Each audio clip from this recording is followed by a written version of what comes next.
nothing seems to slow down the attendance juggernaut that the Minnesota Wild have become since their inaugural season. Fans pack the stands, flood the gates, and buy all the merchant concessions they can get. And rightly so.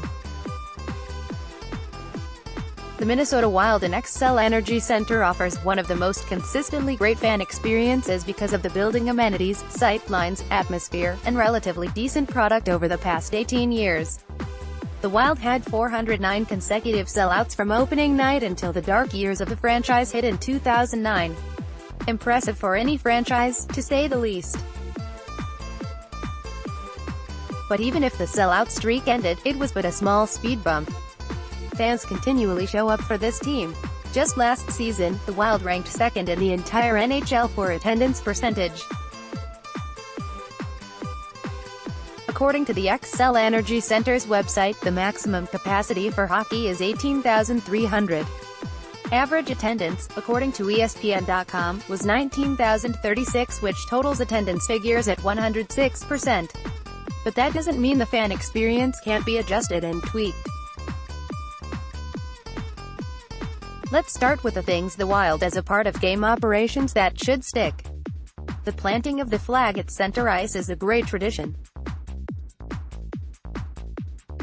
It certainly beats some of the gimmicky fixtures that other teams have to bring the players onto the ice. The Wild don't need a fake Norty head to skate through like the Sharks do in San Jose.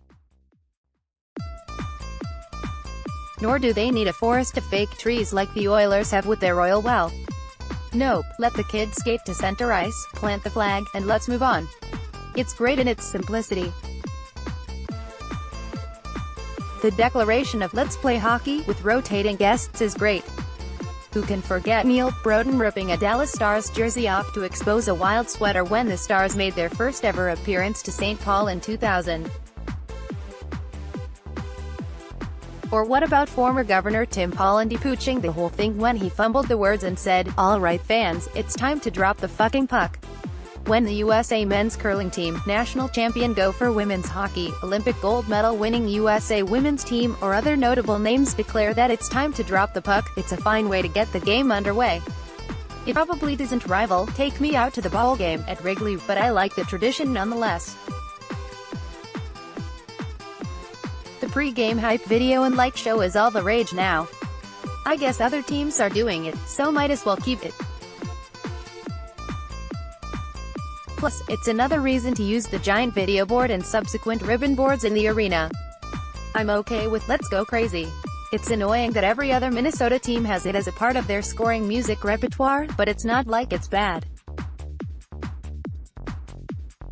Honestly, it could go back to the totally bland and milquetoast crowd chant or Gary Glitter's Rock and Roll PT2, and that would be bad. But there are things that need to be changed. This franchise has shown that it owns a strong brand in Minnesota, and it can pat itself on the back for winning back hockey fans in the state that were alienated when the North Stars left town. Among the things that must happen immediately is the unretiring of the Wild fans. Number 1. A team shouldn't have to make such a public display of affection for their fans and patrons with the retiring of a number in the rafters. It's downright pandering. It's like getting a pat on the head for being a good boy or girl while they siphon the cash out of your wallet at the concession stands. No, take the number, let a goalie or other player wear it, and retire it when the player deserves the honor. Instead, show some appreciation by keeping a solid product on the ice, have some cool giveaways, and maybe even make reaching into my pocketbook slightly more bearable. Can we do away with the advertised techno power play announcements? Adam Abrams is a decent public address announcer. He may not have the booming voice that the Avalanche and Vikings employ, or maybe have the charisma of that Dick Jankowski had for the Gophers, but he does a fine job at it. But when they turn up that echo effect and play that techno music underneath, fans, it's time now for an Xcel Energy POOOOOOOWERPLAAAAY, and the echo can be heard in the concourse until Ryan Suter steps off the ice for a shift change. It's a problem. No, it's a power play. You just told us the penalty being assessed to the opposition. And if the revenue generated by that is too significant to pass up, can we figure out a way to kill the echo effect? Please stop hiring the t-shirt fan hype guy. Just stop. This professional fan guy that gets paid to dance around and rip t-shirts off his hide is weird. I get that the fan atmosphere in the arena isn't raucous or rowdy like Nashville, Vegas, or New York, but t-shirt guy is a gimmick. And now that people know it's a gimmick, it feels cheap, and even kind of pathetic that the team needed to hire outside help to get fans more involved. Speaking of cheap, I went to a preseason game last year and noticed that fan noise seemed piped in. It came at times right before the face-off and in the form of a pre-recorded, "Let's Go Wild" chant. Don't be Red McCombs and cheapen the experience with piped-in noise. I don't know if that continued into the regular season, but it wasn't a good look from the game ops staff. Minnesota fans will cheer when the team on the ice gives them reason to cheer. It's actually like that across all Minnesota sports, so to think that it's only a Minnesota Wild fan thing, it's wrong. But let's not let fans totally off the hook. We need to talk about the "Let's Go Wild" chant. Let's is one syllable, go is one syllable, and wild is a little weird with the way the vowels and consonants roll off the tongue. It too is a one-syllable word. Meaning, the sing-song 4-beat, "Let's Go Wild, Y-O old," followed by 5 claps is all wrong.